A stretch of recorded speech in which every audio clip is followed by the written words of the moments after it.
Sir మీ parents ఏం చేస్తుంటారు sir? మా ఫాదర్ ఏమో అని మెడికల్ రిప్రజెంటేటివ్ గా చేసేవారు sir. Mother is house wife. Okay.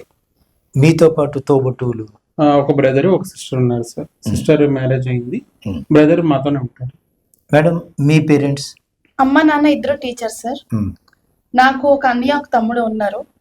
మేము ఐదుగురు ఉన్నప్పుడు కూడా మాకు ఇంట్లో gender equality, freedom of speech ప్రతిదీ ఉండేది.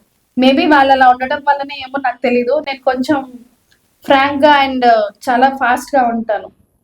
ఓకే. మీ మొదటి కలయిక జరిగిన ఊరు ఏ ఊర్లో మీరు ఫస్ట్ కలిశారు? ఇప్పుడు ఏ ఊర్లో ఉంటున్నారు? మేము ఫస్ట్ కలిసింది arts college, government arts college అండి, శ్రీకాకుళం. డిగ్రీ మా చదువు అంతా అక్కడ అయింది. మేము ప్రస్తుతం అయితే వైజాగ్ లో సెటిల్ అయిపోయాం. ఇక్కడ ఒక హౌస్ తీసుకున్నాము అండ్ ఇక్కడ హ్యాపీగానే ఉంటున్నాం. మీరు కలుసుకున్న తర్వాత కొంతకాలం జరిగిన తర్వాత మీ భావాన్ని, అంటే ఇద్దరు ఈయన ట్రైనింగ్ రీత్యా వేరే ఊరు వెళ్ళడము, అప్పుడు మీలో వచ్చిన ఆ గ్యాప్ మీలో ఏ ఒరిజినల్గా ఏముంది అనేది అది బయట పెట్టడంతో ఇద్దరు కలిసి జీవితాన్ని పంచుకోవాలనేది అనుకున్నారని చెప్పారు. బాగుంది. అయితే చాలామంది లవ్ కోసం చాలా గొప్పగా చెప్తూ ఉంటారు. మాకు చాలా చాలా వ్యూస్ ఉన్నాయి, అవి చాలా గొప్పగా చెప్తూ ఉంటారని. అలాంటి చెప్పి చాలామంది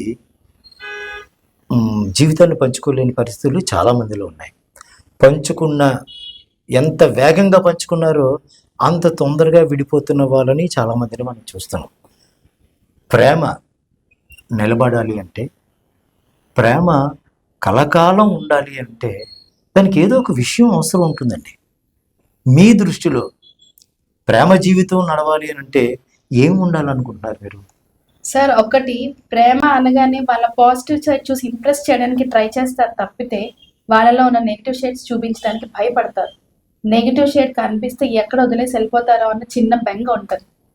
మీరు ఎప్పుడైతే మీరు మీలా ఉండగలుగుతారో అది నిజమైన లవ్. మీ పేరెంట్స్ దగ్గర కానీ మీ తోబుట్టుల దగ్గర కానీ మీరు ఎంత ఫ్రాంక్ గా ఉంటారో అంతే ఫ్రాంక్ గా వాళ్ళకు కూడా చెప్పలేని విషయాలు ఎవరితోనైనా చెప్పుకోగలిగితే హీఈస్ యువర్ లైఫ్ పార్ట్నర్ లేదా షీఈస్ యువర్ లైఫ్ పార్ట్నర్. నేనుగా ఉన్నది తన దగ్గరే. పేరెంట్స్ దగ్గర నార్మల్ గా ఉంటాను కానీ నాలో డిఫరెంట్ యాంగిల్ చూసింది తనే.